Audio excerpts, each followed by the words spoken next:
Okay, this week's grammar, we're looking at two different types of speech called direct speech and indirect speech.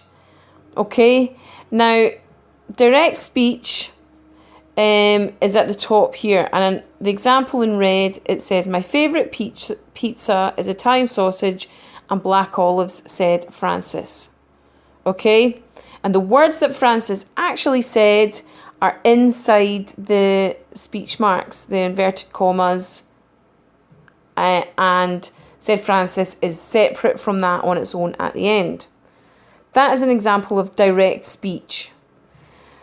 And there's a description of it underneath. Direct speech is where we write the actual words that someone has spoken, we put inverted commas around the spoken words, and the punctuation at the end of the spoken words goes before the inverted commas.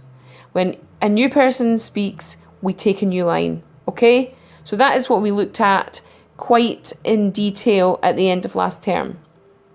We did, in fact, we also did quite a lot of it when we were looking at,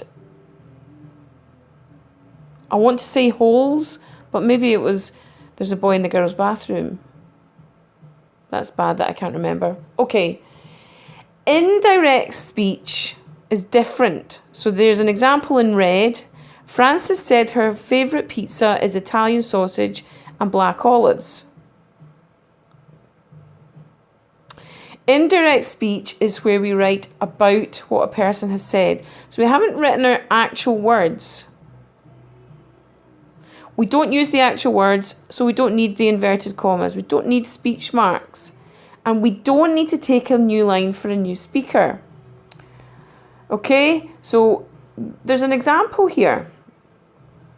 Direct to indirect speech. And this will help you to get in your mind what is the difference, because I think you're going to find it easier to put indirect speech into direct speech because we've done so much of that. But it's going to be harder, I think, maybe to put direct speech into indirect speech. So change this dialogue, which uses direct speech, into a paragraph that uses indirect speech. So the example that's given is, how old are you, Carl asked the lady. Then in red is indirect speech. Carl asked the lady how old she was. Carl, okay, do you understand that? I'm going to do the first one with you. Please sit down, the doctor said to us.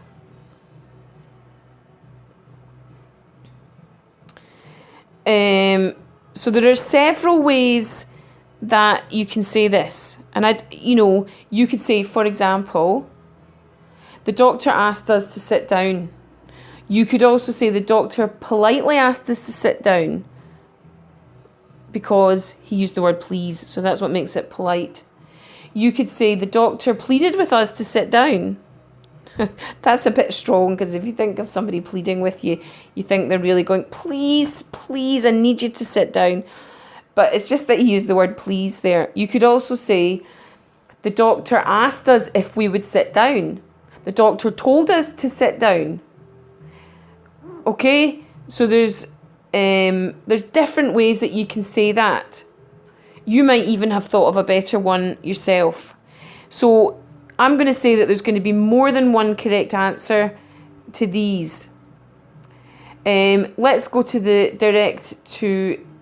indirect to direct speech. There's only going to be one right answer here. So the first one, change this dialogue which uses direct speech into a paragraph that uses indirect speech. Wait a minute. That's wrong. It should be change this dialogue which uses indirect speech and put it into direct speech. So that written text there is wrong. It's already in indirect speech, and your job is to put it into direct speech. Okay, so the example that's given is, Sarah's dad said he wouldn't buy her any trainers.